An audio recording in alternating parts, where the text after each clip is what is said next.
తాను జగన్మోహన్ రెడ్డి గారి ఒక ఎగోకి ఆయన విధానం ఒకసారి చెప్తే మీకు అర్థం అవుతుంది. ఆయన మెంటాలిటీ ఎంత సాడిస్టిక్ మెంటాలిటీ ఒకసారి అర్థం అవుతుంది. చిరంజీవి గారు సురేఖ్ గారిని ఒకసారి రమ్మంటే కారు పోర్టుకోలోకి వెళ్ళి భార్యాభర్తలు వచ్చి ఇన్వైట్ చేసి లోన తీసుకెళ్లారు. తర్వాత సినిమా వాళ్ళ డిస్కస్ చేయాలి అంటే వాళ్ళే లిస్ట్ పంపారు. ఆ లిస్టులో బాలకృష్ణ గారు వీళ్ళెవరు లేరు.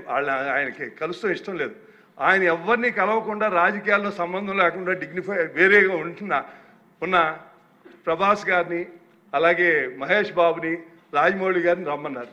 చిరంజీవి గారు వాళ్ళందరినీ రమ్మన్నారు. తనకు జరిగినట్టే ట్రీట్మెంట్ అని వాళ్ళు రామన్నారు. రావంటే కూడా బతిమాలి ఆయనకున్న మొహాటంతో వస్తే ఫస్ట్ షాక్ గేట్ దగ్గర కారు ఆపేశారు. అందరూ దిగి నమ్మన్నారన్నారు. అదేంటి అనుకుని వెళ్ళారు. లోన సెకండ్ షాక్ ఇంత పెద్దాళ్ళని పిలిచి ముందు పోసాని మురళీకృష్ణ ఎట్టంటే అని కూర్చోబెట్టి అనుకున్నారు. మూడో షాక్ సీఎం గారు మిమ్మల్ని కలవట్లేదు, సినిమాటోగ్రఫీ మంత్రి వచ్చి మీకు చెప్తారన్నారు. అప్పుడు చిరంజీవి గారు కొంచెం గట్టిగానే ఏంటి మీరు పిలిస్తే మేము వీళ్ళందరినీ తీసుకొస్తే ఆయన రానంటారంటే వచ్చారు. వస్తే ఆయన మంచిగా పెద్దగా ఆయన ఒక రిక్వెస్ట్ చేస్తే ఒక నిమిషం మీరు తండ్రి లాంటి వాళ్ళు సినిమా ఇండస్ట్రీని జాగ్రత్తగా చూసుకోవాలి, అది బయటికి రిలీజ్ చేస్తే ఎంత అవమానం చేశారని. ఇంతకన్నా సాడిస్ట్ మెంటాలిటీకి ఇంకేం ఎగ్జాంపుల్ కావాలి? వాళ్ళని అవమానం చేయాలా?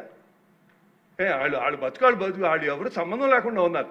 అధ్యక్ష, ఇందాక గౌరవ శాసనసభ్యులు కామినేని శ్రీనివాసరావు మాడుతూ అప్పుడు అందరూ ఇండస్ట్రీ కలవడానికి వెళ్ళినప్పుడు సైకో గారిని చిరంజీవి గారు గట్టిగా అడిగితే అప్పుడు ఈయన వచ్చాడంది అబద్ధం. గట్టిగా ఎవడు అడగలేదు అక్కడ. అది మీరు అన్నారు ఇందాక,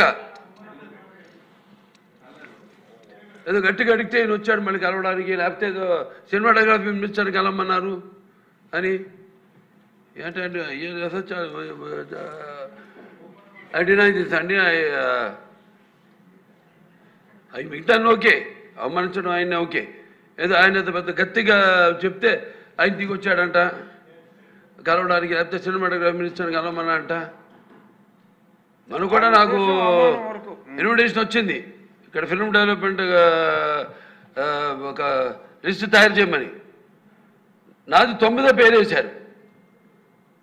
అది ఎవరో ఈయన నేను అడిగాను కూడా, దుర్గేష్ గారిని కూడా అడిగాను, గౌరవ సినిమాటోగ్రఫీ మంత్రి కూడా అడిగాను నేను, ఎవడో అడిగేసిందని. The respect a human being, even be opposition or us. 9వ పేరు వేశారు. ఇదే అదేదో గట్టిగా ఎవడు అడిగాడు, గట్టిగా అడిగితే పంపించారు లోపలికి. వచ్చాడు ఈడు కలవడానికి. Sorry, I want to clarify this. No, very good, sir.